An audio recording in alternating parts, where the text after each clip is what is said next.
Welcome to this reading of The Haunting of Hill House, with relaxing rain sounds in the background to help you sleep. This is my podcast called Down to Sleep. If you're new here, welcome. If you've been here before, welcome home. Let me know if you'd like to hear more of this one in a comment below, and like and subscribe for more free readings. If you want to hear more books like this right now, the best place to listen is Patreon, where I put out at least 2 episodes every week. For the price of a cup of coffee, you get instant access to over 500 readings that are all ad-free, including every book that I've shared here before that has been removed by YouTube, including the entire Twilight Saga, and we've just started Midnight Sun, so that's going to be happening every week from now on. It's the perfect time to join. You can join the sleepiest book club around at patreon.com/downtosleep. And since it's Halloween, a perfect time to remind you that the shop is open and you can make me your vampire boyfriend with a roleplay ASMR audio. It is designed to help you get back to sleep, it is Twilight themed, and it's available at downtosleeppodcast.com. There's also 10-minute meditations for morning, noon and night, and full audiobooks to buy to keep forever. And now, let's tuck you in. Take a nice deep breath for me. And let's get down to sleep. The Haunting of Hill House by Shirley Jackson. No live organism can continue for long to exist sanely under conditions of absolute reality. Even larks and katydids are supposed by some to dream. Hill House, not sane, stood by itself against its hills, holding darkness within. It had stood so for 80 years and might stand for 80 more. Within, walls continued upright, bricks met neatly, floors were firm, and the doors were sensibly shut. Silence lay steadily against the wood and stone of Hill House, and whatever walked there, walked alone.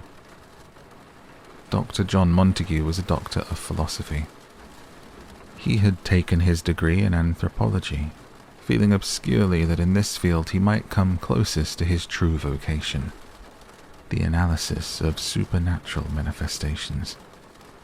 He was scrupulous about the use of his title because, his investigations being so utterly unscientific, he hoped to borrow an air of respectability, even scholarly authority, from his education. It had cost him a good deal, in money and pride, since he was not a begging man, to rent Hill House for 3 months. But he expected absolutely to be compensated for his pains by the sensation following upon the publication of his definitive work on the causes and effects of psychic disturbances in a house commonly known as haunted. He had been looking for an honestly haunted house all his life. When he heard of Hill House, he had been at first doubtful, then hopeful, then indefatigable. He was not the man to let go of Hill House once he had found it. Dr. Montague's intentions with regard to Hill House derived from the methods of the intrepid 19th century ghost hunters. He was going to go and live in Hill House and see what happened there. It was his intention at first to follow the example of the anonymous lady who went to stay at Balachin House and ran a summer-long house party for skeptics and believers, with croquet and ghost watching as the outstanding attractions.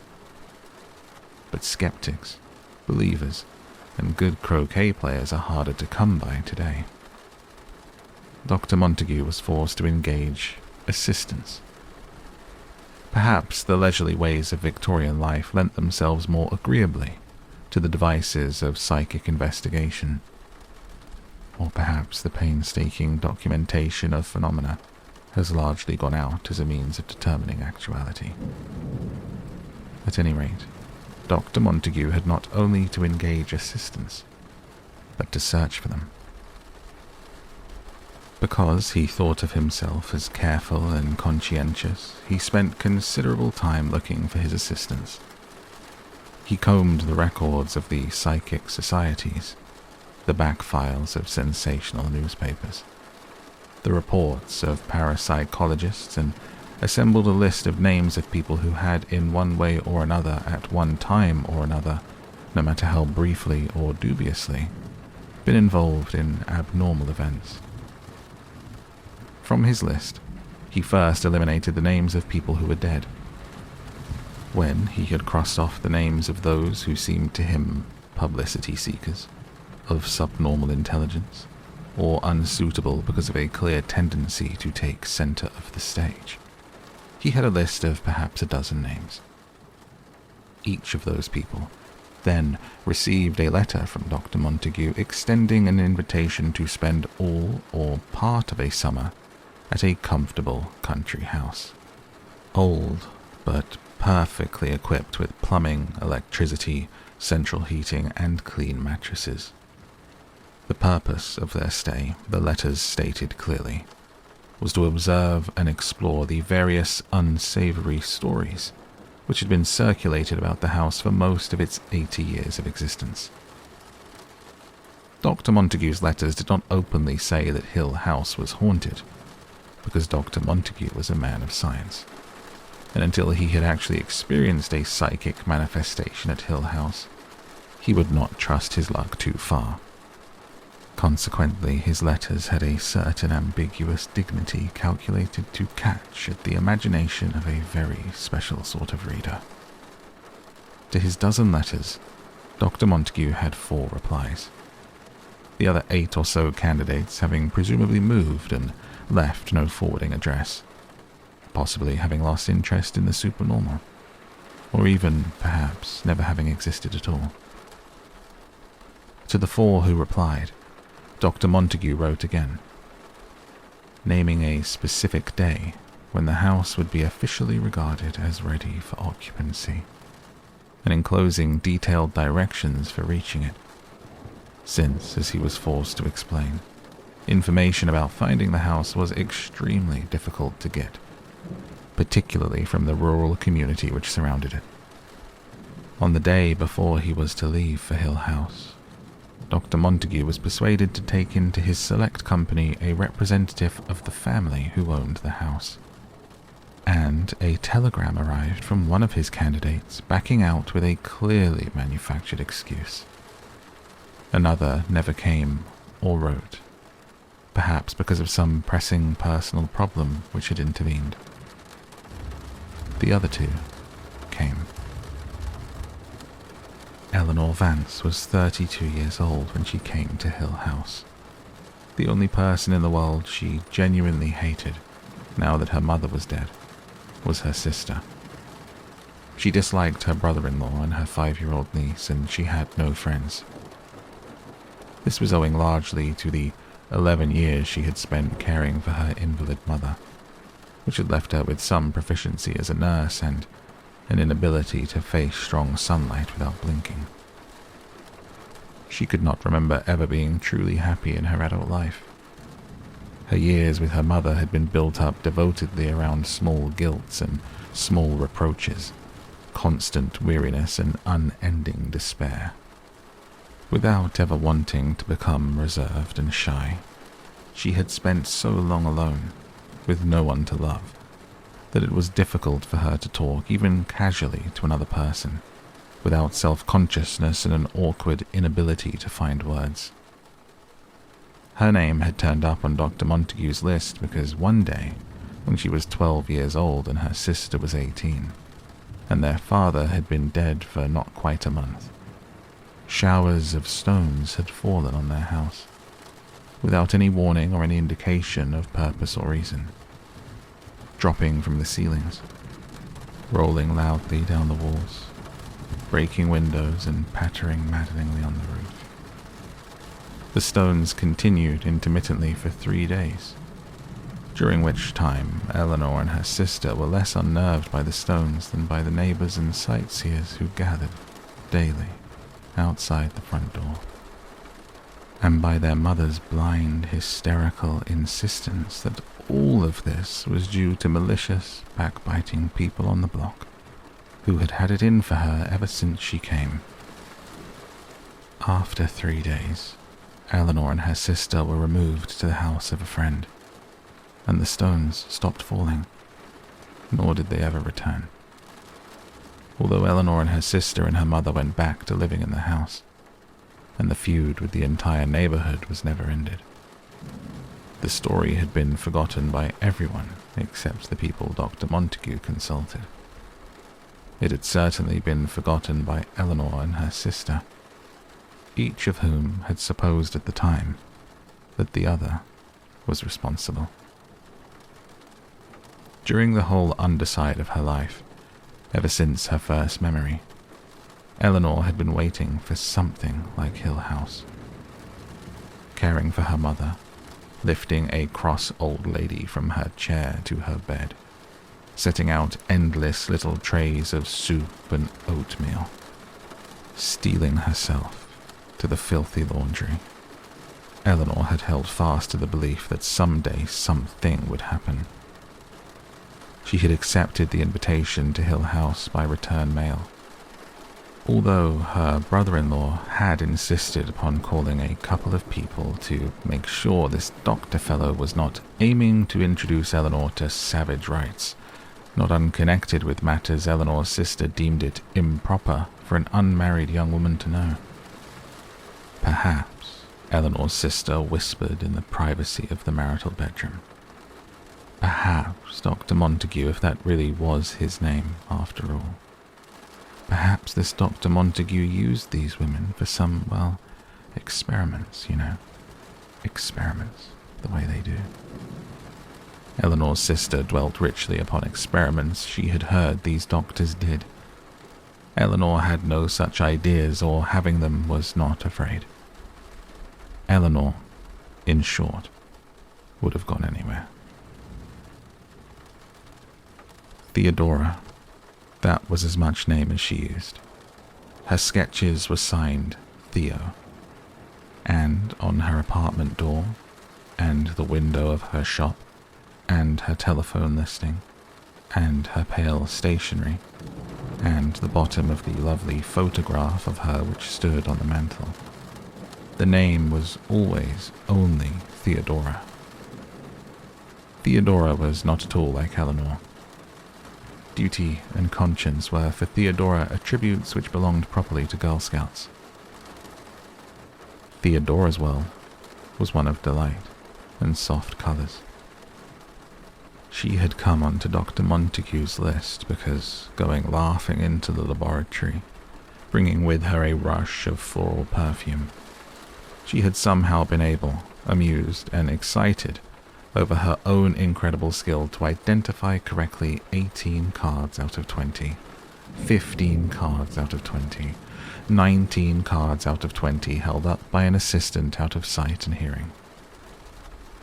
The name of Theodora shone in the records of the laboratory, and so came inevitably to Dr. Montague's attention. Theodora had been entertained by Dr. Montague's first letter, and answered it out of curiosity.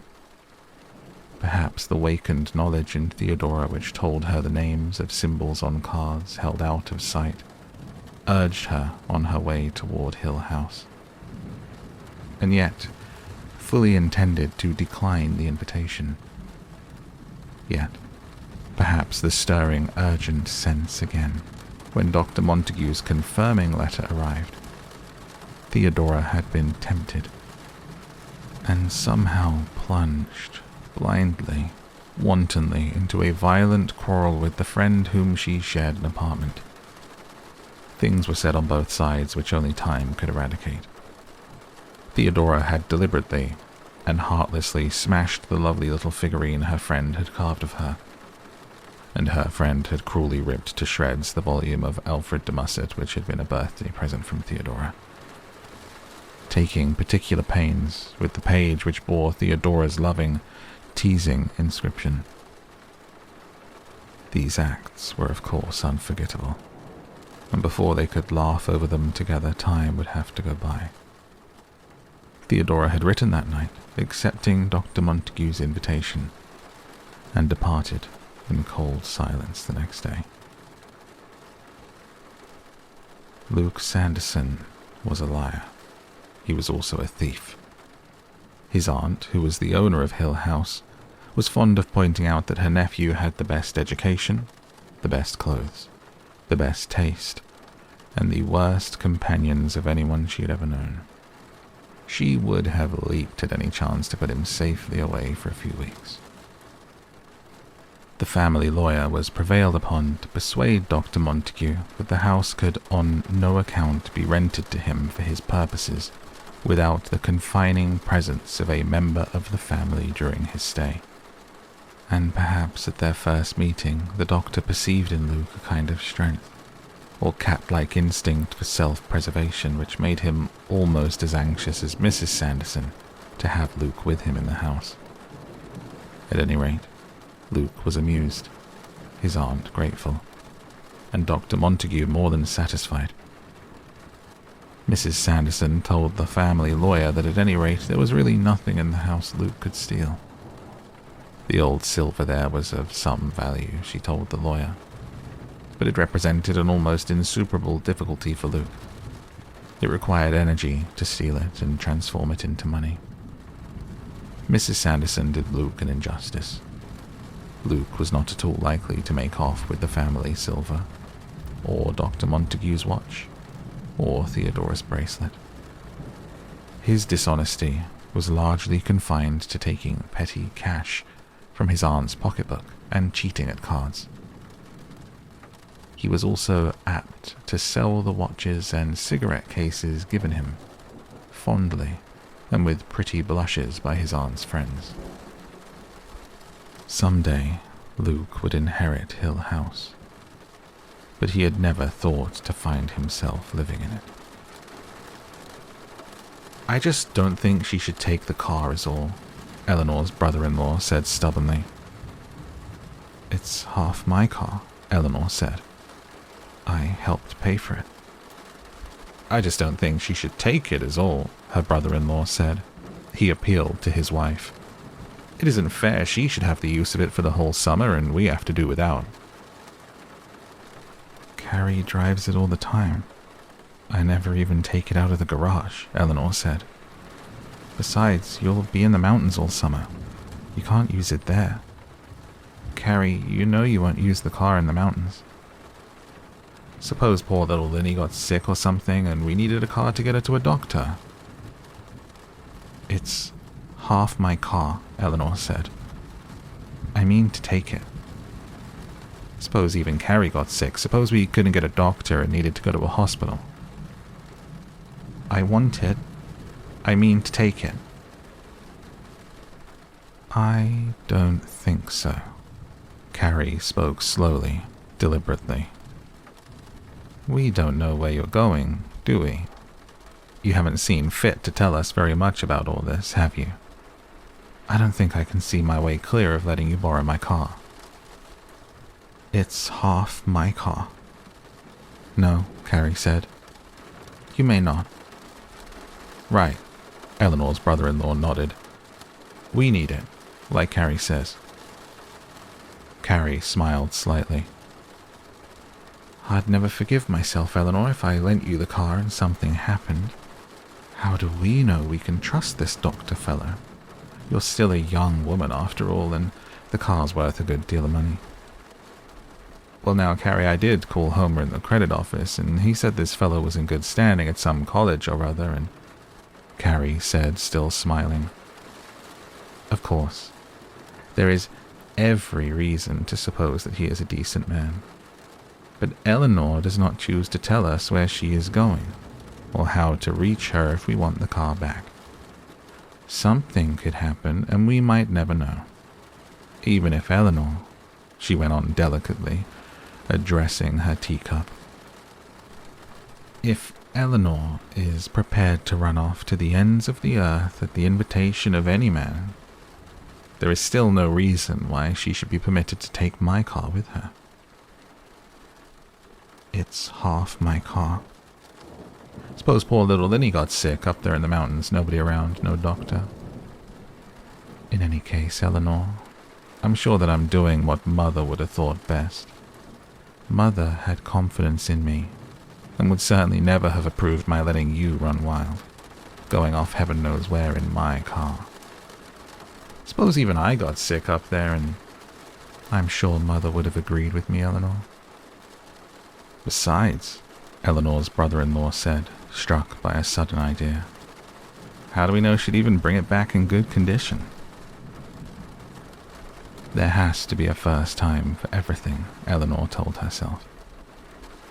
She got out of the taxi very early in the morning, trembling because by now, perhaps, her sister and her brother-in-law might be stirring with the first faint proddings of suspicion.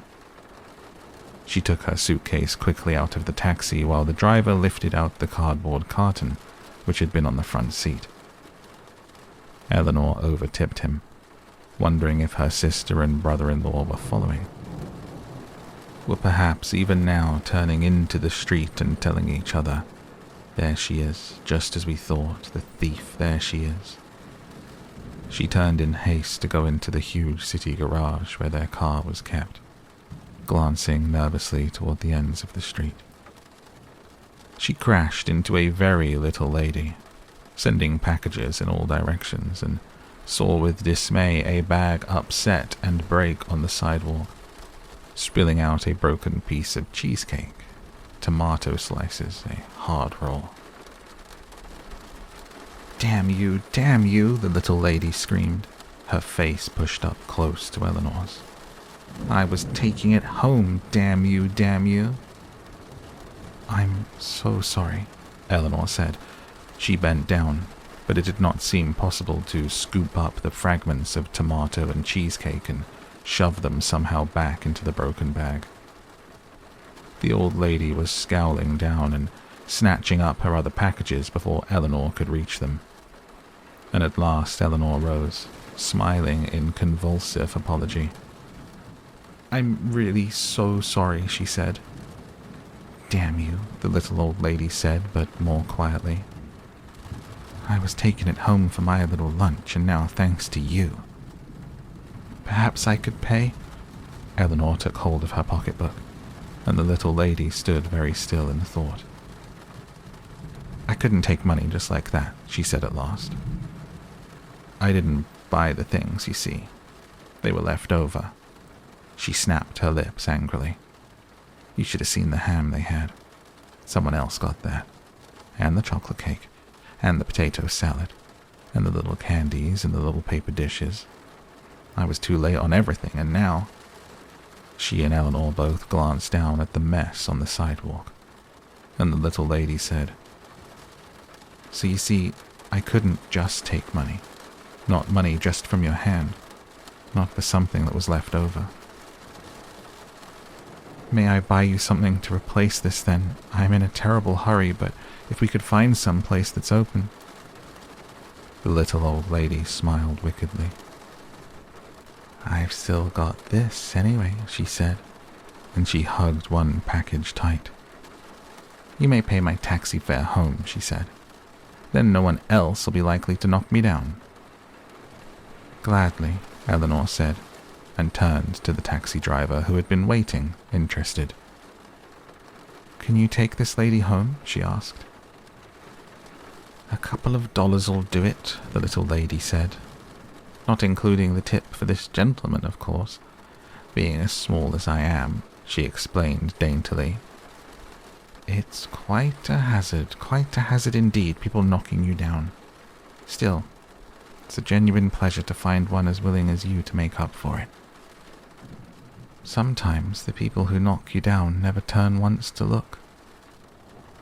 With Eleanor's help, she climbed into the taxi with her packages, and Eleanor took $2.50 piece from her pocketbook and handed them to the little lady, who clutched them tight in her tiny hand.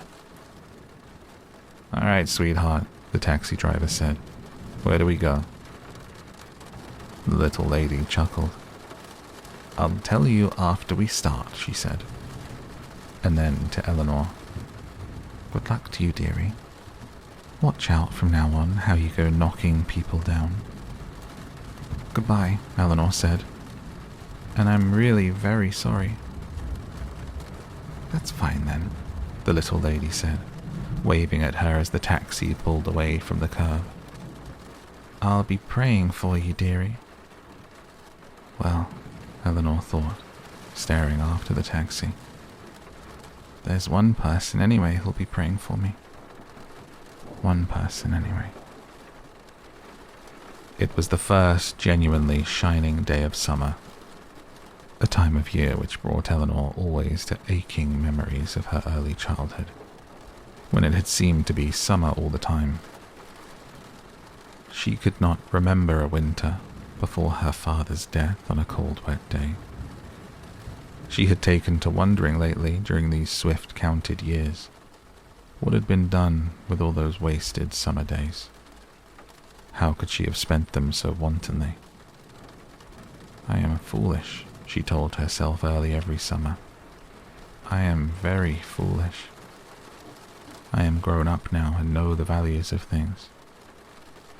Nothing is ever really wasted, she believed sensibly, even one's childhood.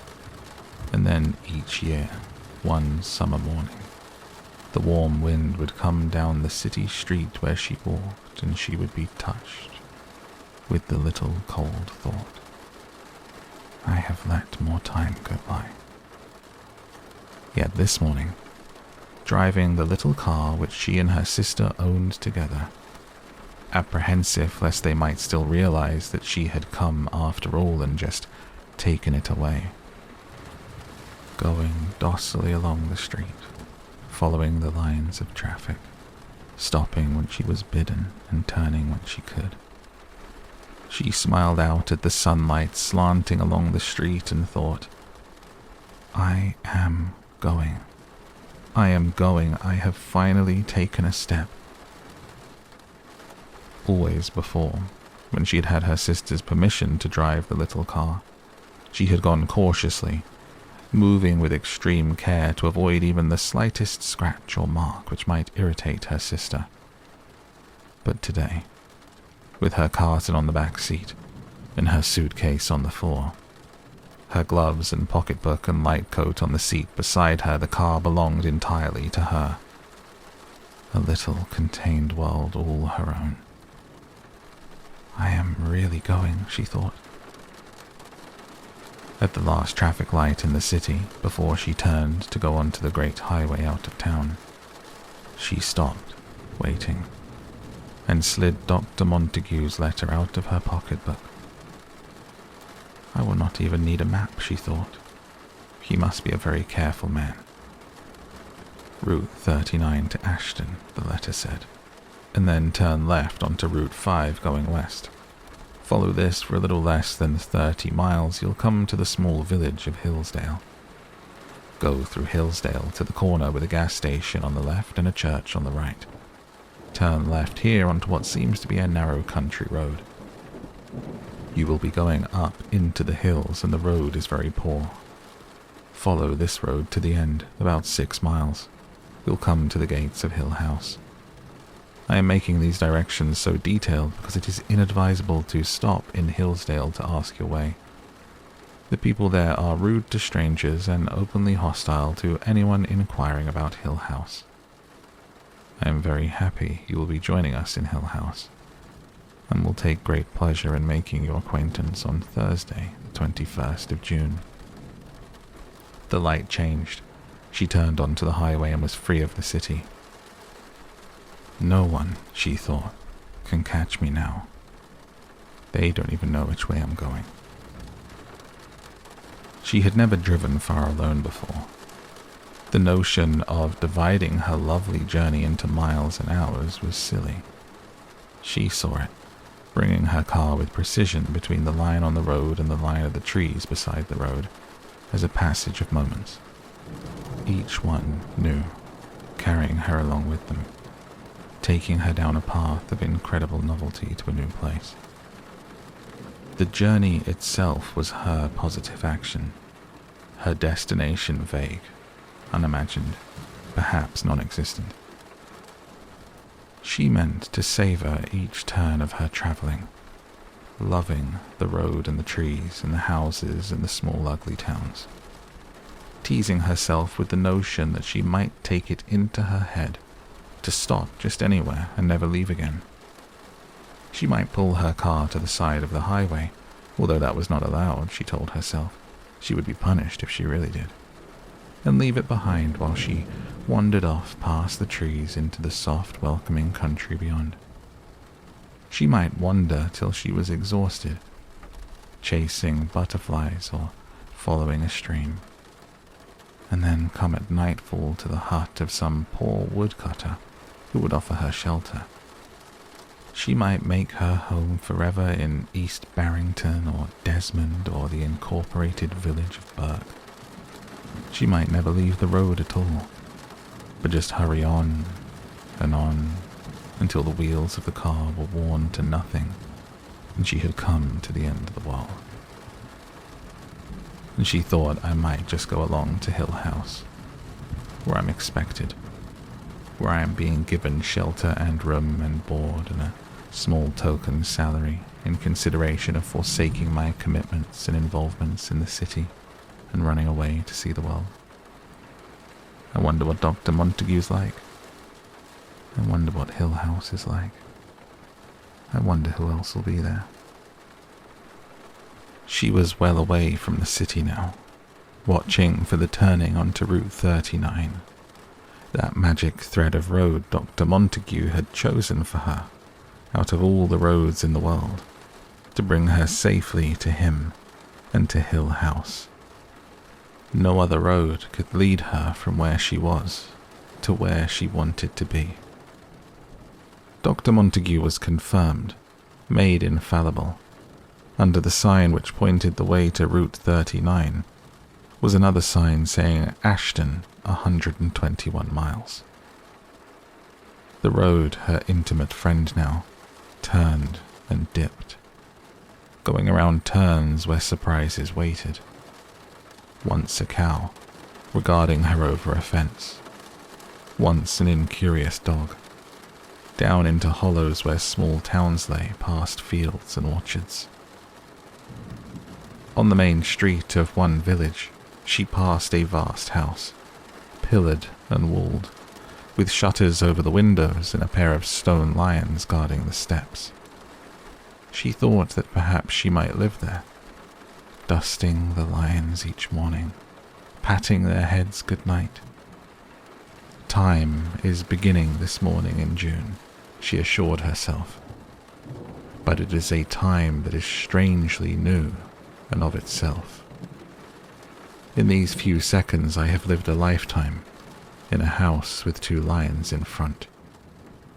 Every morning I swept the porch and dusted the lions, and every evening I patted their heads good night, and once a week I washed their faces and manes and paws with warm water and soda, and cleaned between their teeth with a swab. Inside the house the rooms were tall and clear with shining floors and polished windows. A little dainty old lady took care of me, moving starchily with a silver tea service on a tray and bringing me a glass of elderberry wine each evening for my health's sake.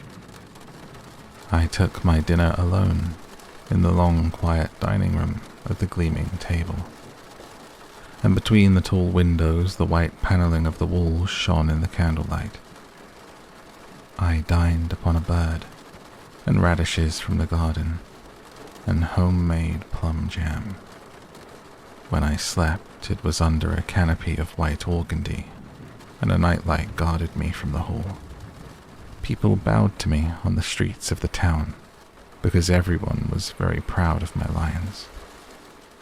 When I died, she had left the town far behind by now, and was going past dirty, closed lunch stands and torn signs. There had been a fair somewhere near here once, long ago, with motorcycle races. The signs still carried fragments of words. Dare, one of them read, and another, evil. And she laughed at herself, perceiving how she sought out omens everywhere. The word is daredevil, Eleanor. Daredevil drivers. And she slowed her car because she was driving too fast and might reach Hill House too soon. At one spot she stopped altogether beside the road to stare in disbelief and wonder. Along the road for perhaps a quarter of a mile, she had been passing and admiring a row of splendid tended oleanders, blooming pink and white in a steady row. Now she had come to the gateway they protected, and past the gateway the trees continued. The gateway was no more than a pair of ruined stone pillars, with a road leading away between them into empty fields. She could see that the oleander trees cut away from the road and ran up each side of a great square, and she could see all the way to the farther side of the square, which was a line of oleander trees seemingly going along a little river. Inside the oleander square there was nothing. No house, no building. Nothing but the straight road going across and ending at the stream. Now what was here, she wondered. What was here and is gone, or what was going to be here and never came? Was it going to be a house, or a garden, or an orchard? Were they driven away forever, or are they coming back? Oleanders are poisonous, she remembered. Could they be here guarding something? Will I, she thought, will I get out of my car and go between the ruined gates, and then, once I am in the magic oleander square, find that I have wandered into a fairyland, protected poisonously from the eyes of people passing?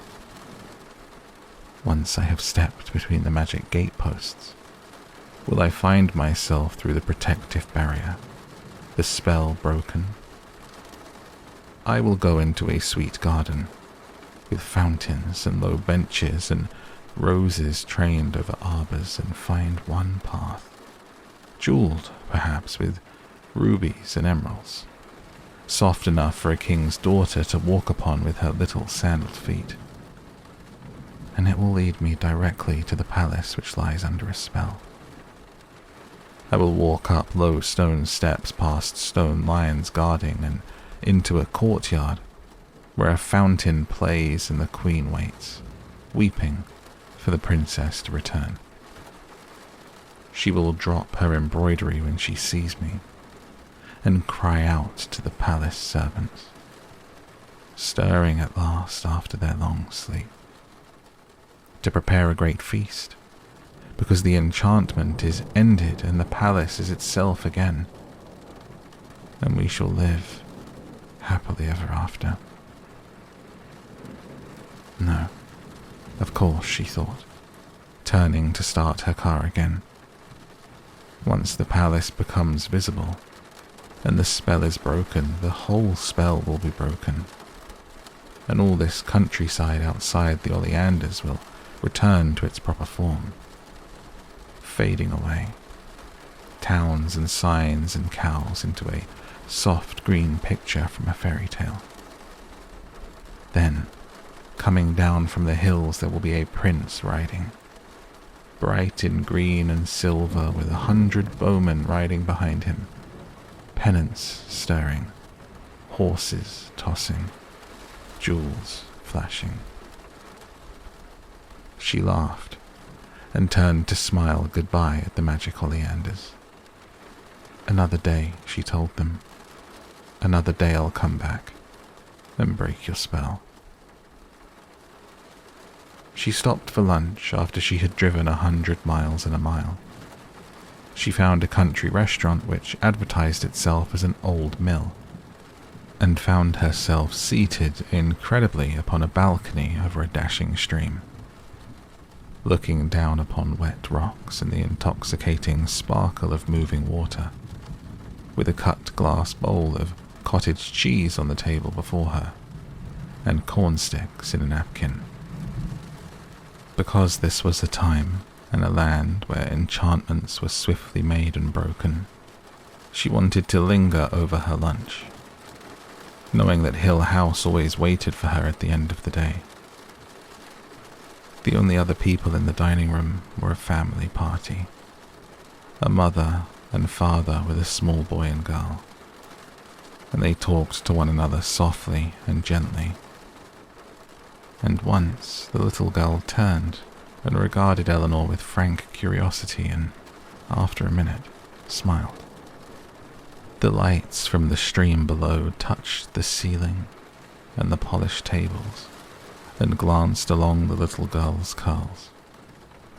And the little girl's mother said, "She wants her cup of stars." Eleanor looked up, surprised. The little girl was sliding back in her chair, sullenly refusing her milk, while her father frowned and her brother giggled, and her mother said calmly, "She wants her cup of stars." Indeed, yes, Eleanor thought. Indeed, so do I. A cup of stars, of course. Her little cup, the mother was explaining, smiling apologetically at the waitress who was thunderstruck at the thought that the Mill's Good Country milk was not rich enough for the little girl. It has stars in the bottom, and she always drinks her milk from it at home. She calls it her cup of stars because she can see the stars while she drinks her milk. The waitress nodded, unconvinced, and the mother told the little girl, "You'll have your milk from your cup of stars tonight when we get home. But just for now, just to be a very good little girl, will you take a little milk from this glass?" "Don't do it," Eleanor told the little girl. "Insist on your cup of stars. Once they have trapped you into being like everyone else, you will never see your cup of stars again. Don't do it." And the little girl glanced at her and smiled. A little, subtle, dimpling, wholly comprehending smile, and shook her head stubbornly at the glass. Brave girl, Eleanor thought. Wise, brave girl. "You're spoiling her," the father said. "She ought not to be allowed these whims." "Just this once," the mother said. She put down the glass of milk and touched the little girl gently on the hand. "Eat your ice cream," she said. When they left, the little girl waved goodbye to Eleanor, and Eleanor waved back, sitting in joyful loneliness to finish her coffee while the gay stream tumbled along below her. I have not very much farther to go, Eleanor thought. I am more than halfway there. Journey's end, she thought, and far back in her mind, sparkling like the little stream, a tag end of a tune danced through her head, bringing distantly a word or so. In delay there lies no plenty, she thought. In delay there lies no plenty. She nearly stopped forever just outside Ashton, because she came to a tiny cottage buried in a garden. I could live there all alone, she thought, slowing the car to look down the winding garden path to the small blue front door with perfectly a white cat on the step. No one would ever find me there, behind all those roses, and just to make sure I would plant oleanders by the road. I will light a fire in the cool evenings and toast apples at my own hearth. I will raise white cats and sew white curtains for the windows, and sometimes come out of my door to go to the store to buy cinnamon and tea and thread. People will come to me to have their fortunes told, and I will brew love potions for sad maidens. I will have a robin. But the cottage was far behind, and it was time to look for her new road, so carefully charted by Dr. Montague. Turn left onto Route 5 going west, his letter said, and as efficiently and promptly as though he had been guiding her from some spot far away, moving her car with controls in his hands. It was done. She was on Route 5 going west, and her journey was nearly done. In spite of what he said, though, she thought, I will stop in Hillsdale for a minute, just for a cup of coffee.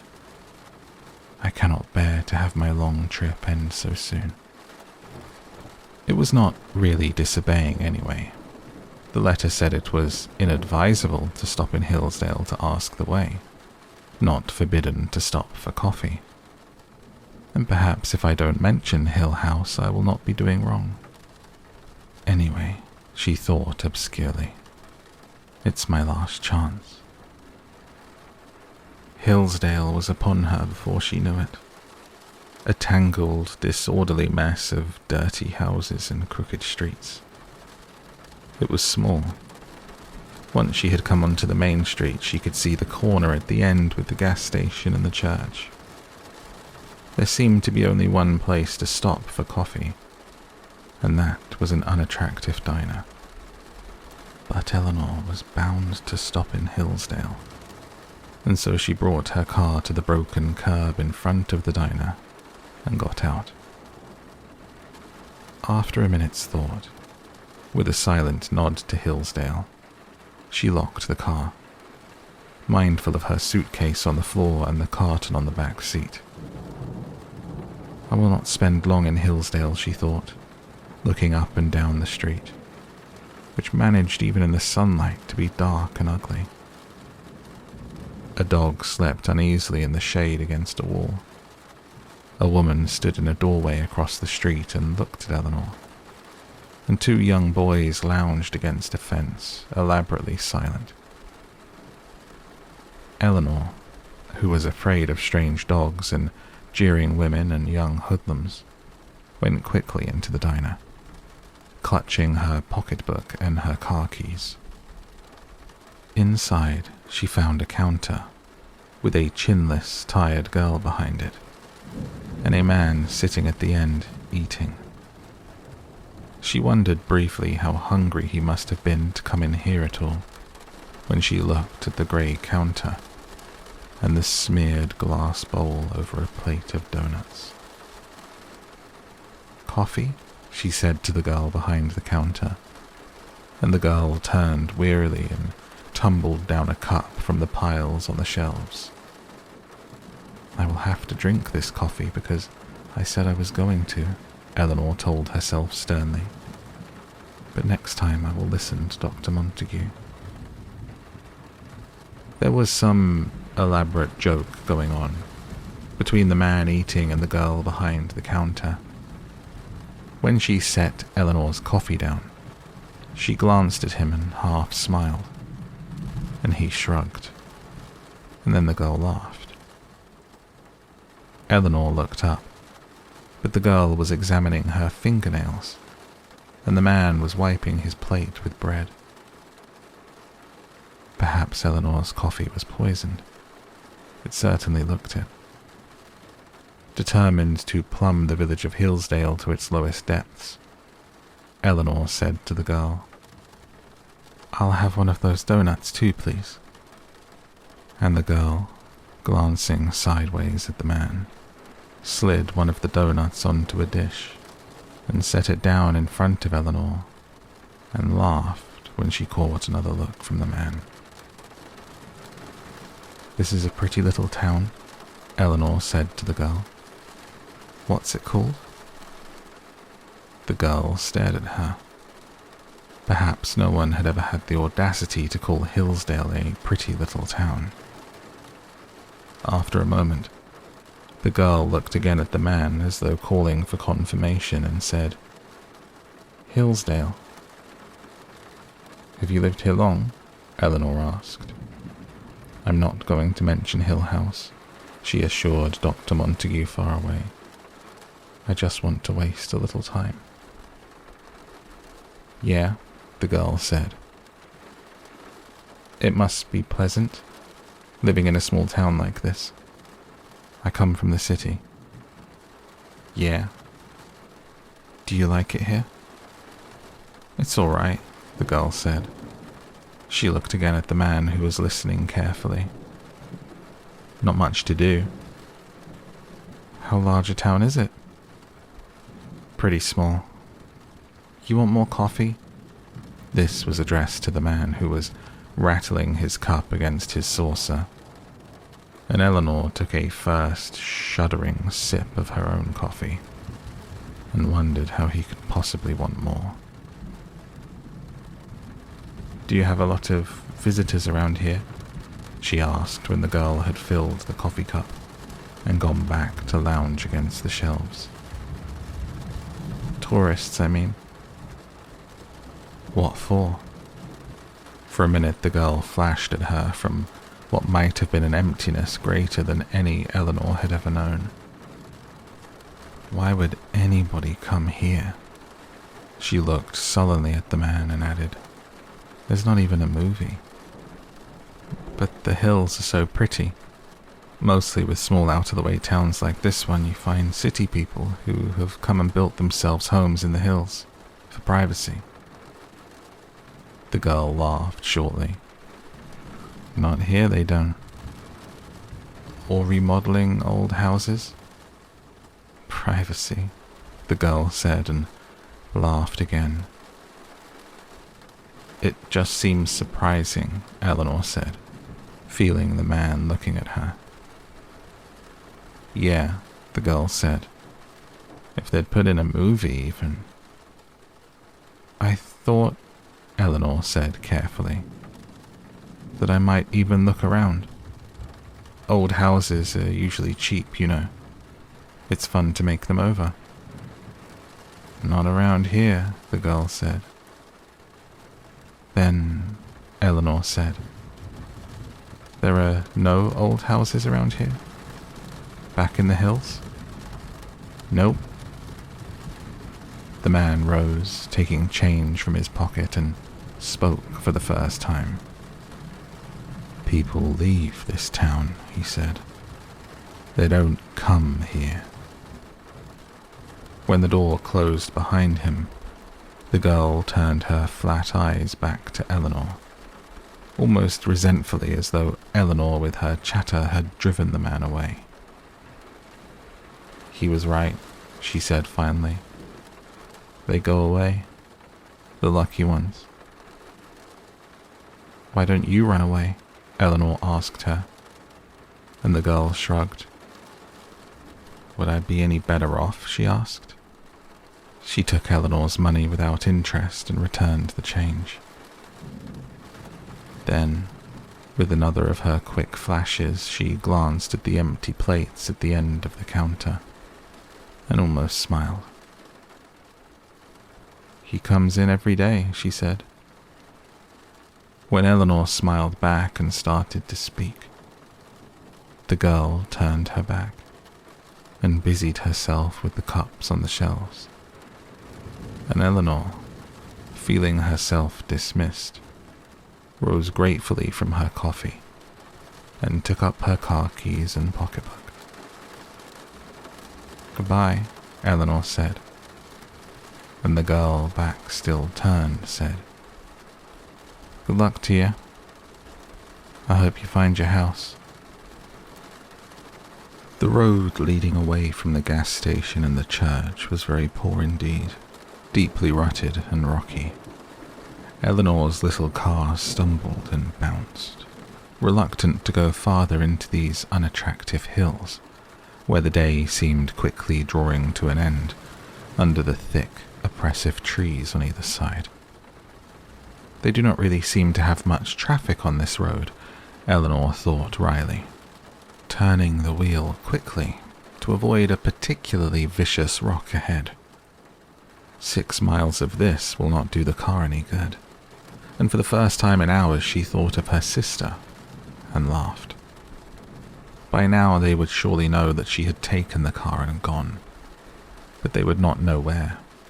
They would be telling each other incredulously that they would never have suspected it of Eleanor. I would never have suspected it of myself, she thought, laughing still.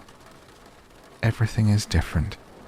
I am a new person, very far from home. In delay there lies no plenty. Present mirth hath present laughter.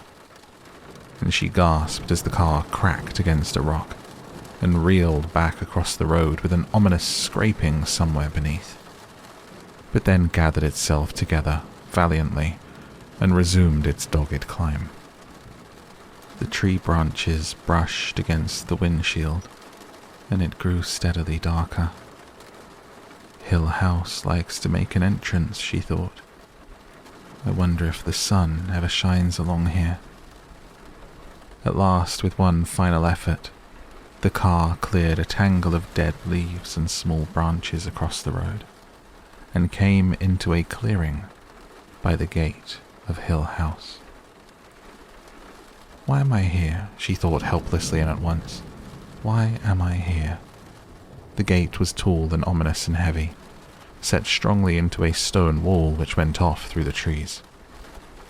Even from the car she could see the padlock and the chain that was twisted around and through the bars. Beyond the gate she could see only that the road continued, turned, shadowed on either side by the still dark trees. Since the gate was so clearly locked and double-locked and chained and barred, who, she wondered, wants so badly to get in? She made no attempt to get out of her car, but pressed the horn, and the trees and the gate shuddered and withdrew slightly from the sound. After a minute she blew the horn again, and then saw a man coming toward her from inside the gate. He was as dark and unwelcoming as the padlock, and before he moved toward the gate, he peered through the bars at her, scowling. "What you want?" His voice was sharp, mean. "I want to come in, please. Please unlock the gate." "Who say?" "Why," she faltered. "I'm supposed to come in," she said at last. "What for?" "I am expected. Or am I?" She wondered suddenly.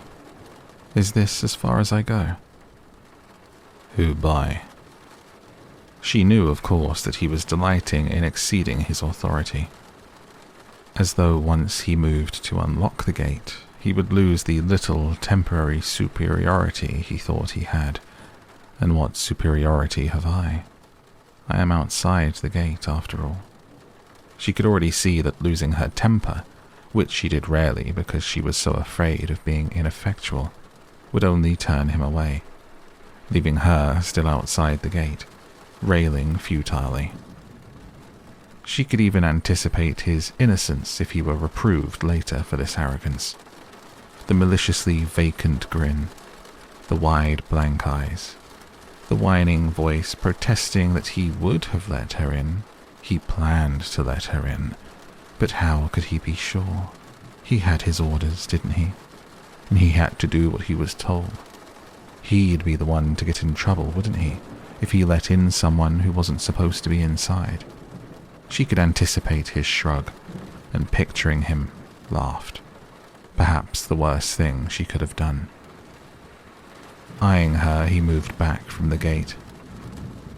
"You better come back later," he said, and turned his back with an air of virtuous triumph. "Listen," she called after him, still trying not to sound angry. "I am one of Dr. Montague's guests. He will be expecting me in the house. Please listen to me." He turned and grinned at her. "They couldn't rightly be expecting you," he said, "seeing as you're the only one's come so far." "Do you mean there's no one in the house?" "No one I know of. Maybe my wife, getting it fixed up. So they couldn't be there exactly expecting you now, could they?" She sat back against the car seat and closed her eyes. Hill House, she thought. You're as hard to get into as heaven.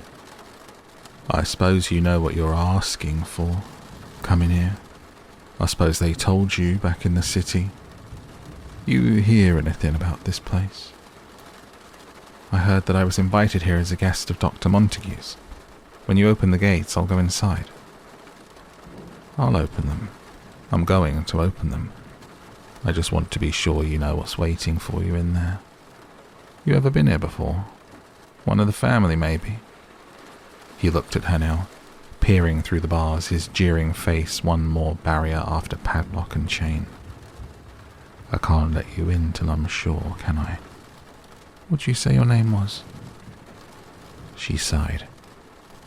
Eleanor Vance. Not one of the family then, I guess. You ever hear anything about this place? It's my chance, I suppose, she thought. I'm being given a last chance. I could turn my car around right here and now in front of these gates and go away from here, and no one would blame me. Anyone has a right to run away. She put her head out through the car window and said with fury, My name is Eleanor Vance. I am expected in Hill House. Unlock those gates at once. All right, deliberately making a wholly unnecessary display of fitting the key and turning it. He opened the padlock and loosened the chain, and swung the gates just wide enough for the car to come through. Eleanor moved the car slowly, but the alacrity with which he leaped to the side of the road made her think for a minute that he had perceived the fleeting impulse crossing her mind. She laughed, and then stopped the car because he was coming toward her, safely from the side. You won't like it, he said. You'll be sorry I ever opened that gate. Out of the way, please, she said. You've held me up long enough. You think they could get anyone else to open this gate? You think anyone else would stay around here that long, except me and my wife? You think we can't have things just about the way we want them, long as we stay around here and fix up the house and open the gates for all you city people think you know everything? Please get away from my car. She dared not admit to herself that he frightened her, for fear that he might perceive it. His nearness, leaning against the side of the car, was ugly, and his enormous resentment puzzled her. She had certainly made him open the gate for her, but did he think of the house and gardens inside as his own? A name from Dr. Montague's letter came into her mind, and she asked, curiously, Are you Dudley, the caretaker? Yes, I'm Dudley, the caretaker, he mimicked her. Who else do you think could be around here? The honest old family retainer, she thought. Proud and loyal and thoroughly unpleasant. You and your wife take care of the house all alone? Who else? It was his boast, his curse, his refrain. She moved restlessly, afraid to draw away from him too obviously, and yet wanting, with small notions of starting the car, to make him stand aside. I'm sure you'll be able to make us very comfortable, you and your wife, she said, putting a tone of finality into her voice. Meanwhile, I'm very anxious to get to the house as soon as possible. He snickered disagreeably. Me, now, he said. Me, I don't hang around here after dark. Grinning, satisfied with himself, he stood away from the car, and Eleanor was grateful, although awkward starting the car under his eye. Perhaps he'll keep popping out at me along the drive, she thought, a sneering Cheshire cat, yelling each time that I should be happy to find anyone willing to hang around this place until dark anyway. To show that she was not at all affected by the thought of the face of Dudley the caretaker between the trees, she began to whistle. A little annoyed to find that the same tune still ran through her head. Present mirth hath present laughter. And she told herself crossly that she must really make an effort to think of something else. She was sure that the rest of the words must be most unsuitable to hide so stubbornly from her memory, and probably wholly disreputable to be caught singing on her arrival at Hill House.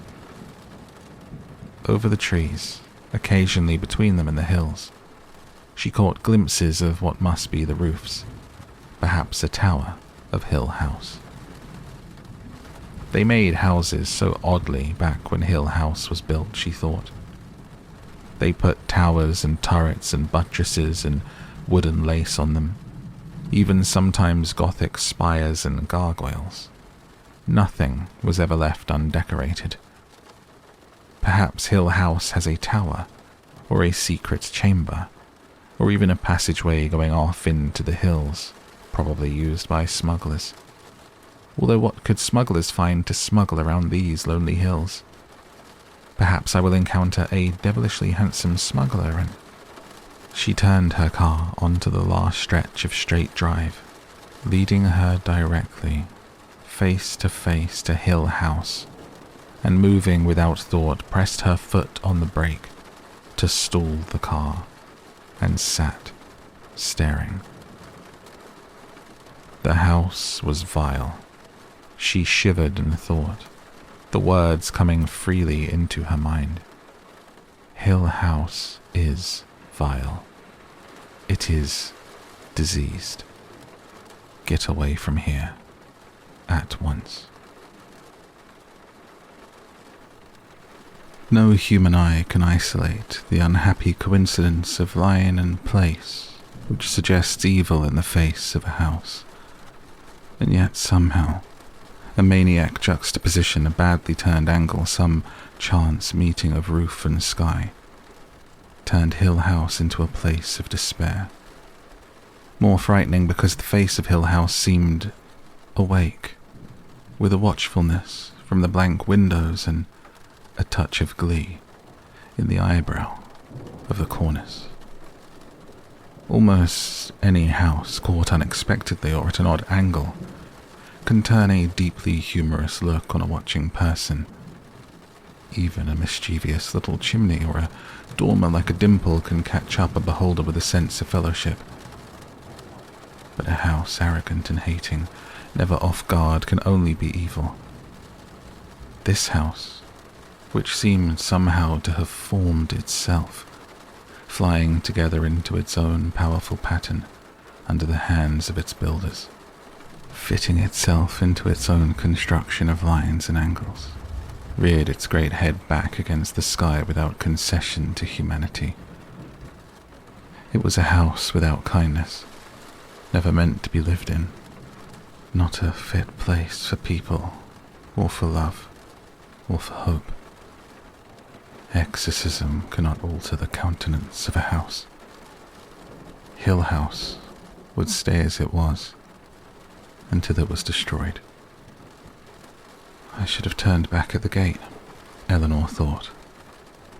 The house had caught her with an atavistic turn in the pit of the stomach, and she looked along the lines of its roofs, fruitlessly endeavoring to locate the badness whatever dwelt there. Her hands turned nervously cold, so that she fumbled trying to take out a cigarette. Beyond everything else, she was afraid, listening to the sick voice inside her which whispered, "Get away from here. Get away." But this is what I came so far to find, she told herself. I can't go back. Besides, he would laugh at me if I tried to get back out through that gate. Trying not to look up at the house, and she could not even have told its color or its style or its size, except that it was enormous and dark, looking down over her. She started the car again and drove up the last bit of driveway directly to the steps, which led, in a forthright, no-escape manner, onto the veranda, and aimed at the front door. The drive turned off on either side to encircle the house, and probably later she could take her car around and find a building of some kind to put it in. Now she felt uneasily she did not care to cut off her means of departure too completely. She turned the car just enough to move it off to one side, out of the way of later arrivals. It would be a pity, she thought grimly, for anyone to get a first look at this house with anything so comforting as a human automobile parked in front of it, and got out, taking her suitcase and her coat. Well, she thought inadequately, here I am. It was an act of moral strength to lift her foot and set it on the bottom step. She thought that her deep unwillingness to touch Hill House for the first time came directly from the vivid feeling that it was waiting for her. Evil, but patient. Journeys end in lovers' meeting, she thought, remembering her song at last, and laughed, standing on the steps of Hill House. Journeys end in lovers' meeting. And she put her feet down firmly and went up to the veranda and the door. Hill House came around her in a rush. She was enshadowed. The sound of her feet on the wood of the veranda was an outrage in the utter silence, as though it had been a very long time since feet stamped across the boards of Hill House. She brought her hand up to the heavy iron knocker that had a child's face, determined to make more noise and yet more, so that Hill House might be very sure she was there. And then the door opened without warning, and she was looking at a woman who, if like ever merited like, could only be the wife of the man at the gate. "Mrs. Dudley," she said, catching her breath. "I'm Eleanor Vance. I'm expected." Silently, the woman stood aside. Her apron was clean, her hair was neat, and yet she gave an indefinable air of dirtiness, quite in keeping with her husband, and the suspicious sullenness of her face was a match for the malicious petulance of his. No, Eleanor told herself. It's partly because everything seems so dark around here, and partly because I expected that man's wife to be ugly. If I hadn't seen Hill House, would I be so unfair to these people? They only take care of it after all. The hall in which they stood was overfull of dark wood and weighty carving, dim under the heaviness of the staircase which lay back from the farther end. Above there seemed to be another hallway, going the width of the house. She could see a wide landing, and then across the staircase, well, doors closed along the upper hall. On either side of her now were great double doors, carved with fruit and grain and living things. All the doors she could see in this house were closed. When she tried to speak, her voice was drowned in the dim stillness, and she had to try again to make a sound. "Can you take me to my room?" she asked at last, gesturing toward her suitcase on the floor, watching the wavering reflection of her hand going down and down into the deep shadows of the polished floor. "I gather I'm the first one here. You did say you were Mrs. Dudley." "I think I'm going to cry," she thought, like a child sobbing and wailing. "I don't like it here." Mrs. Dudley turned and started up the stairs, and Eleanor took up her suitcase and followed, hurrying after anything else alive in this house. No, she thought, I don't like it here. Mrs. Dudley came to the top of the stairs and turned right, and Eleanor saw that with some rare perception, the builders of the house had given up any attempt at style, probably after realizing what the house was going to be, whether they chose it or not, and had on this second floor set in a long straight hall to accommodate the doors to the bedrooms. She had a quick impression of the builders finishing off the second and third stories of the house with a kind of indecent haste, eager to finish their work without embellishment and get out of there, following the simplest possible pattern for the rooms. At the left end of the hall was a second staircase, probably going from servants' rooms on the third floor down past the second to the service rooms below. At the right end of the hall, another room had been set in, perhaps since it was on the end to get the maximum amount of sun and light, except for a continuation of the dark woodwork, and what looked like a series of poorly executed engravings arranged with unlovely exactness along the hall in either direction. Nothing broke the straightness of the hall, except the series of doors, all closed. Mrs. Dudley crossed the hall and opened a door, perhaps at random. "This is the blue room," she said. From the turn in the staircase, Eleanor assumed that the room would be at the front of the house. Sister Anne, she thought, and moved gratefully toward the light from the room. How nice, she said, standing in the doorway, but only from the sense that she must say something. It was not nice at all, and only barely tolerable. It held enclosed the same clashing disharmony that marked Hill House throughout. Mrs. Dudley turned aside to let Eleanor come in, and spoke, apparently, to the wall. I set dinner on the dining room sideboard at 6 sharp, she said. You can serve yourselves. I clear up in the morning. I have breakfast ready for you at 9. That's the way I agreed to do. I can't keep the rooms up the way you'd like, but there's no one else you could get that would help me. I don't wait on people. What I agreed to, it doesn't mean I wait on people. Eleanor nodded, standing uncertainly in the doorway. I don't stay after I set out dinner, Mrs. Dudley went on. Not after it begins to get dark. I leave before dark comes. I know, Eleanor said. We live over in the town, 6 miles away. Yes, Eleanor said, remembering Hillsdale. So there won't be anyone around if you need help. I understand. We couldn't even hear you in the night. I don't suppose no one could. No one lives any nearer than the town. No one else will come any nearer than that. I know, Eleanor said tiredly. In the night, Mrs. Dudley said, and smiled outright. In the dark, she said, and closed the door behind her. Eleanor almost giggled, thinking of herself calling, "Oh, Mrs. Dudley, I need your help in the dark." And then she shivered. She stood alone beside her suitcase, her coat still hanging over her arm, thoroughly miserable, telling herself helplessly journeys end in lovers' meeting and wishing she could go home.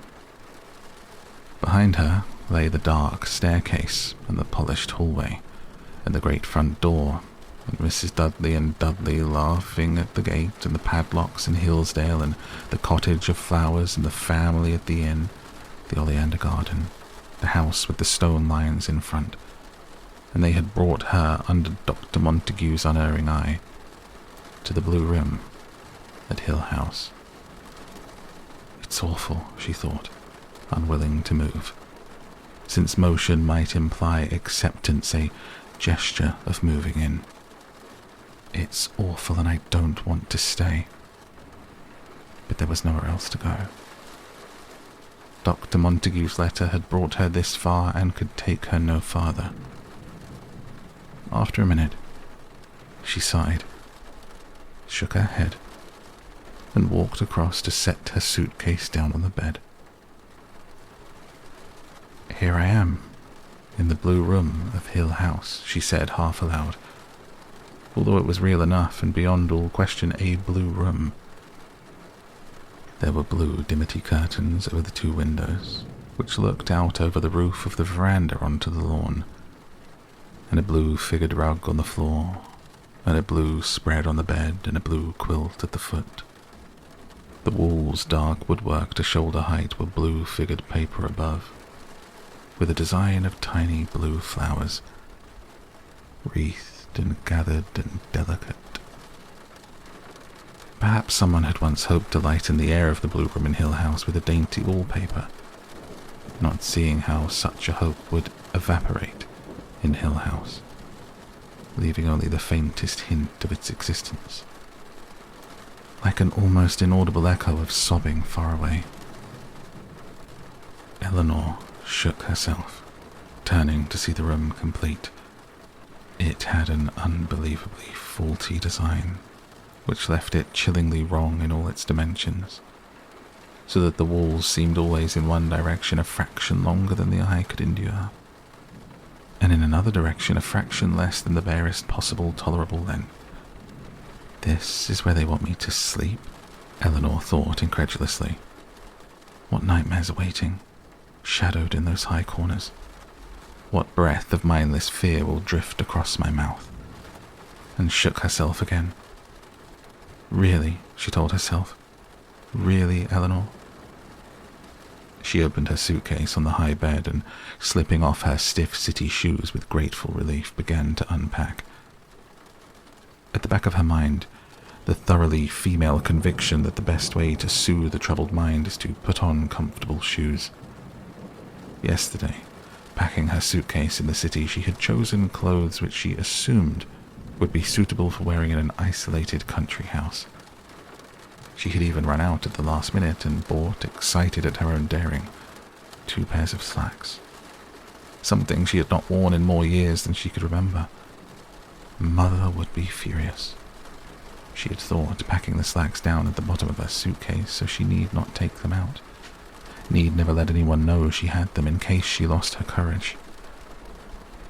Now, in Hill House, they no longer seemed so new. She unpacked carelessly, setting dresses crookedly on hangers, tossing the slacks into the bottom drawer of the high marble-topped dresser, throwing her city shoes into a corner of the great wardrobe. She was bored already with the books she had brought. I'm probably not going to stay anyway, she thought, and closed her empty suitcase and set it in the wardrobe corner. It won't take me 5 minutes to pack again. She discovered that she had been trying to put her suitcase down without making a sound, and then realized that while she unpacked, she had been in her stocking feet, trying to move as silently as possible, as though stillness were vital in Hill House. She remembered that Mrs. Dudley had also walked without sound. When she stood still in the middle of the room, the pressing silence of Hill House came back all around her. I'm like a small creature swallowed whole by a monster, she thought, and the monster feels my tiny little movements inside. No, she said aloud, and the one word echoed. She went quickly across the room and pushed aside the blue dimity curtains, but the sunlight came only palely through the thick glass of the windows. She could see only the roof of the veranda and a stretch of the lawn beyond. Somewhere down there was her little car, which could take her away again. Journeys end in lovers' meeting, she thought. It was my own choice to come. Then she realized that she was afraid to go back across the room. She was standing with her back to the window, looking from door to the wardrobe to the dresser to the bed, telling herself she was not afraid at all. When she heard, far below, the sounds of a car door slamming, and then quick footsteps almost dancing up the steps and across the veranda, and then shockingly the crash of the great iron knocker coming down. Why, she thought, there are other people coming. I'm not going to be here all alone. Almost laughing, she ran across the room and into the hall to look down the staircase into the hallway below. Thank heaven you're here, she said, peering through the dimness. Thank heaven somebody's here. She realized without surprise that she was speaking as though Mrs. Dudley could not hear her, although Mrs. Dudley stood straight and pale in the hall. Come on up, Eleanor said. You'll have to carry your own suitcase. She was breathless and seemed unable to stop talking. Her usual shyness melted away by relief. My name's Eleanor Vance, she said. I'm so glad you're here. I'm Theodora. Just Theodora. This bloody house. It's just as bad up here. Come on up. Make her give you the room next to mine. Theodora came up the heavy stairway after Mrs. Dudley, looking incredulously at the stained glass window on the landing, the marble urn in a niche, the patterned carpet. Her suitcase was considerably larger than Eleanor's, and considerably more luxurious. and Eleanor came forward to help her, glad her own things were safely put away, out of sight. "Wait till you see the bedrooms," Eleanor said. "Mine used to be the embalming room, I think." "It's the home I've always dreamed of," Theodora said. "A little hideaway where I can be alone with my thoughts, particularly if my thoughts happen to be about murder or suicide or—" "Green room," Mrs. Dudley said coldly, and Eleanor sensed with a quick turn of apprehension that flippant or critical talk about the house bothered Mrs. Dudley in some manner. Maybe she thinks it can hear us, Eleanor thought, and then was sorry she'd thought it. Perhaps she shivered because Theodora turned with a quick smile and touched her shoulder gently, reassuringly. She's charming, Eleanor thought, smiling back. Not at all the sort of person who belongs in this dreary, dark place, but then probably I don't belong here either.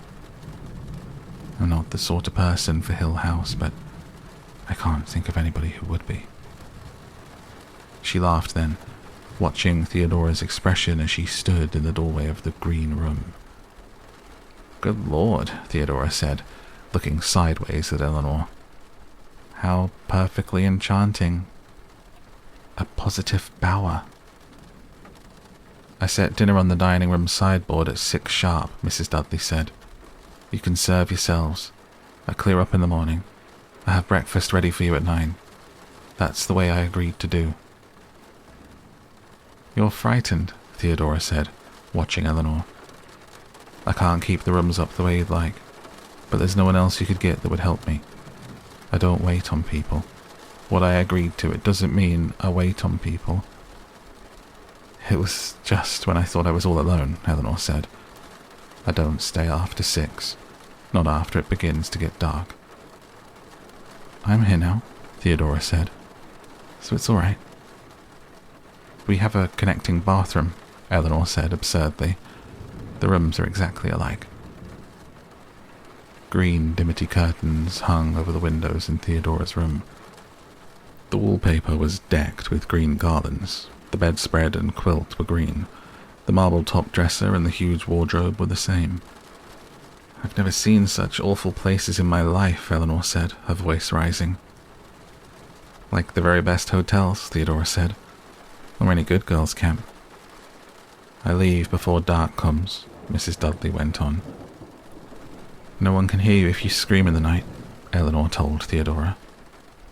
She realized she was clutching at the doorknob, and under Theodora's quizzical eye unclenched her fingers and walked steadily across the room.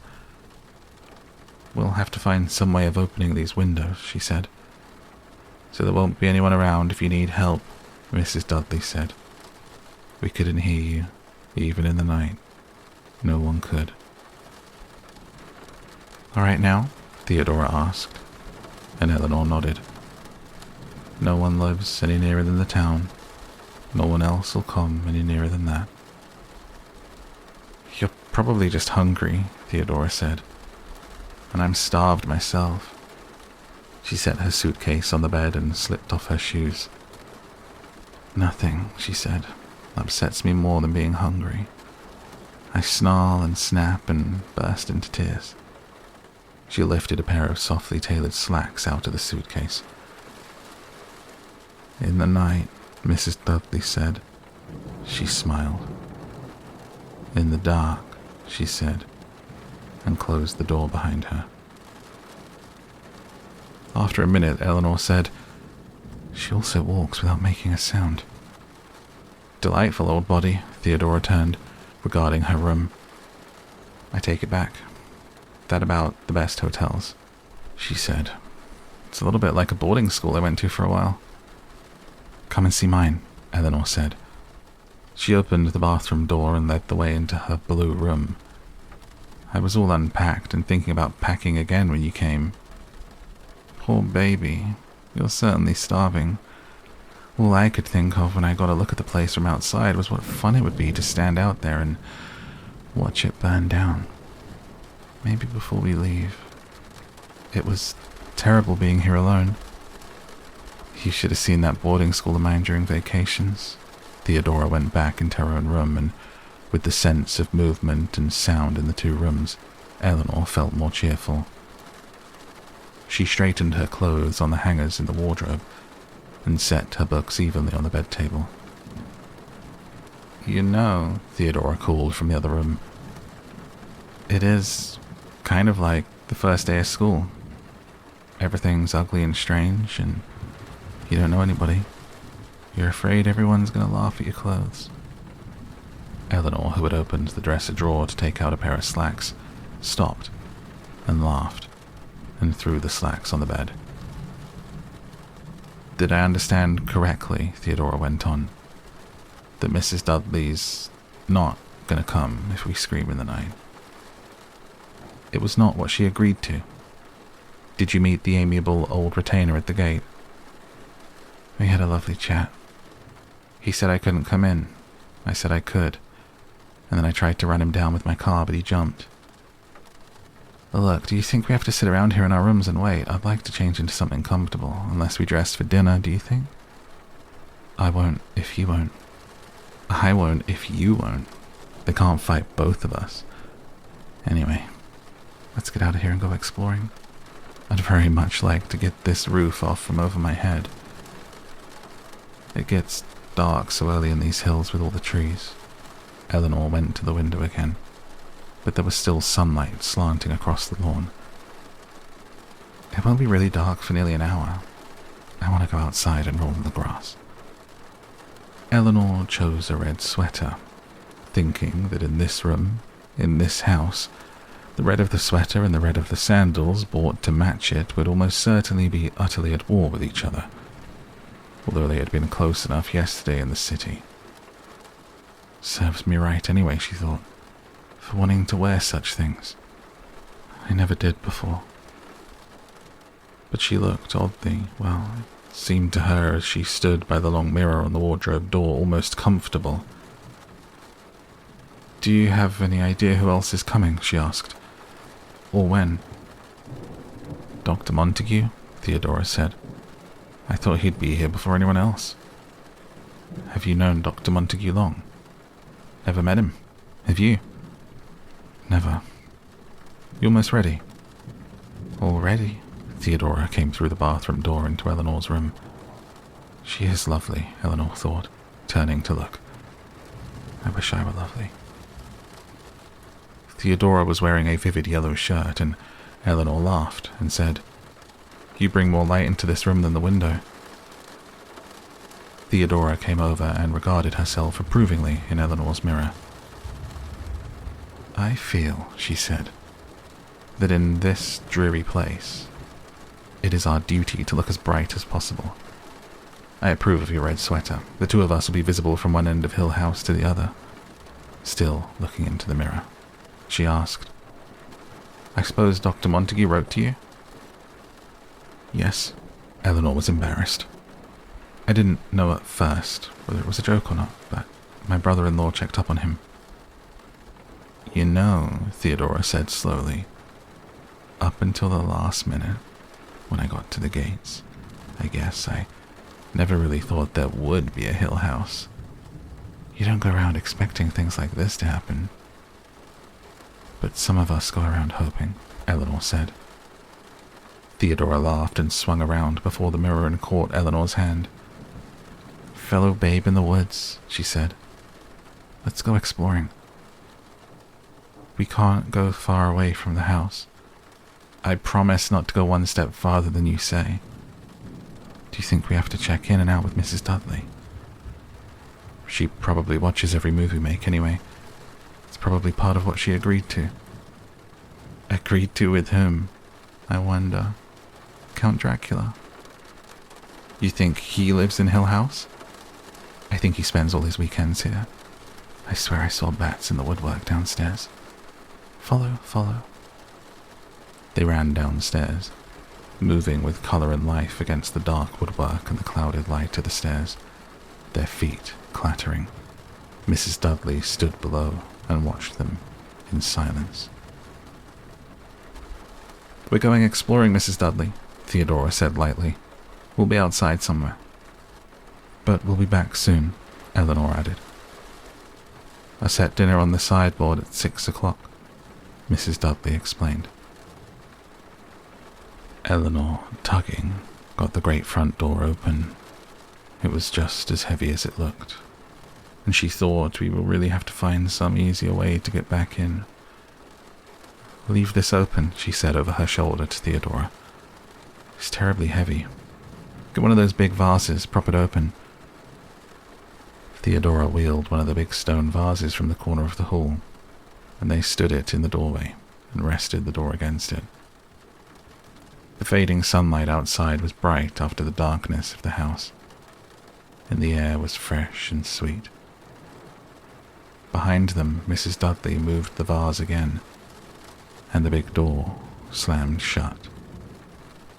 Lovable old thing, Theodora said to the closed door. For a moment her face was thin with anger, and Eleanor thought, I hope she never looks at me like that, and was surprised, remembering she was always shy with strangers, awkward and timid, and yet had come in no more than half an hour to think of Theodora as close and vital, someone whose anger would be frightening. I think, Eleanor said hesitantly, and relaxed, because when she spoke, Theodora turned and smiled again. I think during the daylight hours when Mrs. Dudley is around, I shall find myself some absorbing occupation far, far from the house. Rolling the tennis court, perhaps, or tending the grapes in the hothouse. Perhaps you could help Dudley with the gates, or look for nameless graves in the nettle patch. They were standing by the rail of the veranda. From there they could see down the drive to the point where it turned among the trees again, and down over the soft curve of the hills to the distant small line which might have been the main highway, the road back to the cities from which they had come. Except for the wires, which ran to the house from a spot among the trees, there was no evidence that Hill House belonged in any way to the rest of the world. Eleanor turned and followed the veranda. It went, apparently, all around the house.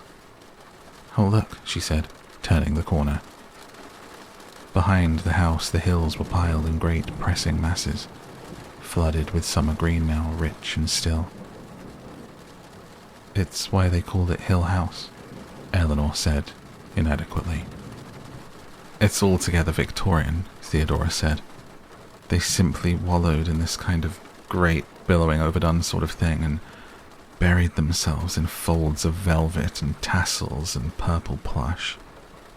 Anyone before them or after would have put this house right up there on top of those hills where it belongs, instead of snuggling it down here.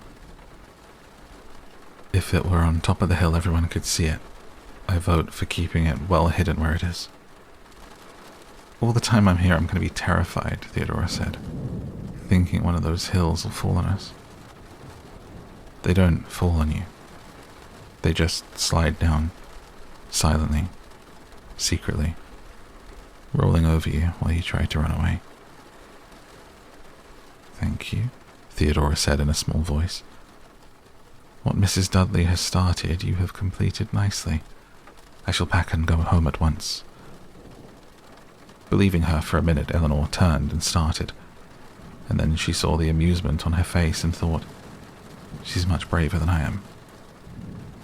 Unexpectedly, although it was later to become a familiar note, a recognizable attribute of what was to mean Theodora in Eleanor's mind, Theodora caught at Eleanor's thought and answered her. Don't be so afraid all the time, she said, and reached out to touch Eleanor's cheek with one finger. We never know where our courage is coming from. Then quickly she ran down the steps and out onto the lawn between the tall grouped trees. Hurry, she called back.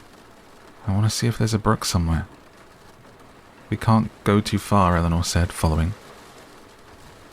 Like two children, they ran across the grass, both welcoming the sudden openness of clear spaces after a little time in Hill House, their feet grateful for the grass after the solid floors. With an instinct almost animal, they followed the sound and smell of water. Over here, Theodora said, a little path. It led them tantalizingly closer to the sound of the water. doubling back and forth through the trees, giving them occasional glimpses down the hill to the driveway, leading them around out of sight of the house across a rocky meadow and always downhill. As they came away from the house and out of the trees to places where the sunlight could still find them, Eleanor was easier, although she could see that the sun was dropping disturbingly closer to the heaped hills. She called to Theodora, but Theodora only called back, "Follow, follow," and ran down the path. Suddenly she stopped, breathless and tottering on the very edge of the brook, which had leaped up before her almost without warning. Eleanor, coming more slowly behind, caught at her hand and held her back, and then, laughing, they fell together against the bank which sloped sharply down to the brook. "They like to surprise you around here," Theodora said, gasping. "Serve you right if you went diving in," Eleanor said, "running like that. It's pretty, isn't it?" The water of the brook moved quickly in little lighted ripples. On the other side, the grass grew down to the edge of the water. Yellow and blue flowers leaned their heads over. There was a rounded, soft hill there, and perhaps more meadow beyond, and far away, the great hills still catching the light of the sun. "It's pretty," Theodora said with finality. "I'm sure I've been here before," Eleanor said. "In a book of fairy tales, perhaps." "I'm sure of it. Can you skip rocks?" "This is where the princess comes to meet the magic golden fish, who's really a prince in disguise. He couldn't draw much water, that golden fish of yours. Can't be more than 3 inches deep. There are stepping stones to go across, and little fish swimming, tiny ones, minnows. Princes in disguise, all of them." Theodora stretched in the sun on the bank and yawned. "Tadpoles?" she suggested. "Minnows. It's too late for tadpoles, silly. But I bet we can find frogs' eggs. I used to catch minnows in my hands and let them go. What a farmer's wife you might have made. This is a place for picnics, with lunch beside the brook and hard-boiled eggs." Theodora laughed. "Chicken salad and chocolate cake? Lemonade in a thermos bottle. Spilled salt." Theodora rolled over luxuriously. "They're wrong about ants, you know. There were almost never ants. Cows, maybe, but I don't think I ever did see an ant on a picnic. Was there always a bull in a field?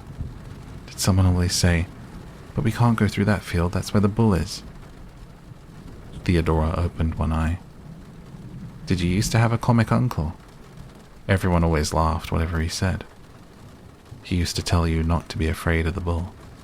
If the bull came after you, all you had to do was grab the ring through his nose and swing him round your head." Eleanor tossed a pebble into the brook and watched it sink clearly to the bottom. "Did you have a lot of uncles?" "Thousands. Do you?" After a minute, Eleanor said, "Oh yes. Big ones, little ones, fat ones, thin ones. Do you have an Aunt Edna?" "Aunt Muriel. Kinda thin, rimless glasses. A garnet brooch," Eleanor said. "Does she wear a kind of dark red dress to family parties? Lace cuffs?" "Then I think we must really be related," Theodora said.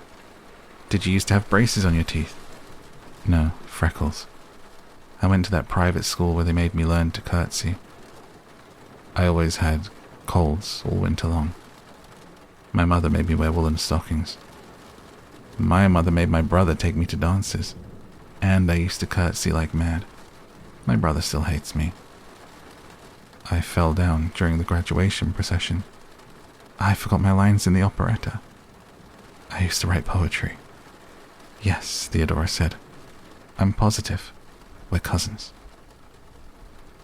She sat up, laughing, and then Eleanor said, "Be quiet.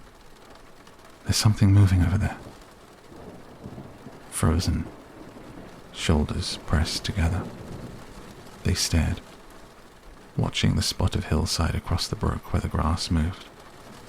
watching something unseen move slowly across the bright green hill, chilling the sunlight and the dancing little brook. "What is it?"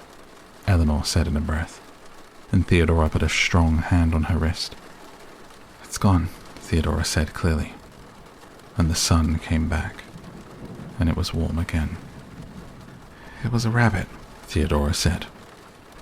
"I couldn't see it," Eleanor said. "I saw it the minute you spoke," Theodora said firmly. "It was a rabbit. It went over the hill, and out of sight." "We've been away too long," Eleanor said, and looked up anxiously at the sun touching the hilltops. She got up quickly, and found that her legs were stiff from kneeling on the damp grass. "Imagine, two splendid old picnic-going girls like us," Theodora said, "afraid of a rabbit." Eleanor leaned down and held out a hand to help her up. "We'd really better hurry back," she said, and because she did not herself understand her compelling anxiety, added, "The others might be there by now." "We'll have to come back here for a picnic soon," Theodora said, following carefully up the path which went steadily uphill. "We really must have a good old-fashioned picnic down by the brook. We can ask Mrs. Dudley to hard-boil some eggs." Eleanor stopped on the path, not turning. "Theodora," she said, "I don't think I can. You know, I don't think I really will be able to do it." "Eleanor," Theodora put an arm across her shoulders. "Would you let them separate us now? Now that we found out we're cousins?" And that is where we close the book tonight, on The Haunting of Hill House. And this episode of Down to Sleep, as that is the end of the second chapter. I absolutely loved this chapter. I can't for the life of me think why we didn't continue it when we started it. I can only assume because it was November, we moved on to Christmas readings, and it just kind of fell off the radar and was forgotten, like a ghost.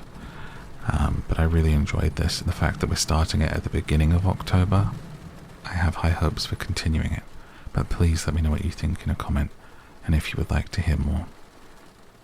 I genuinely thought some of this was quite spooky, but in a really kind of like cozy, spooky October Halloween vibe, like with a candle on, reading it.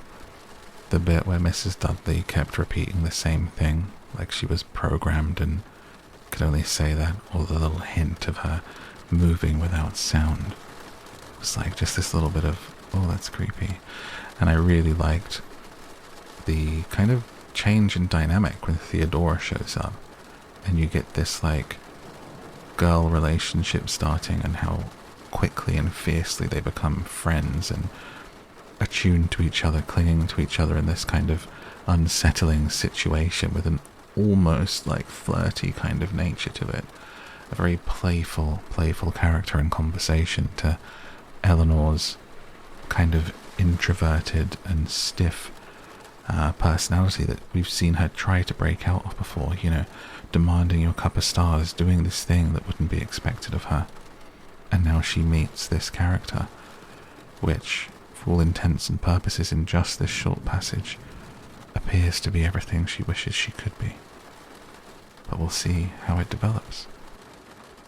If you're still with me, make sure to like and subscribe for more, and let me know in a comment if you want me to continue this book right here on the free version.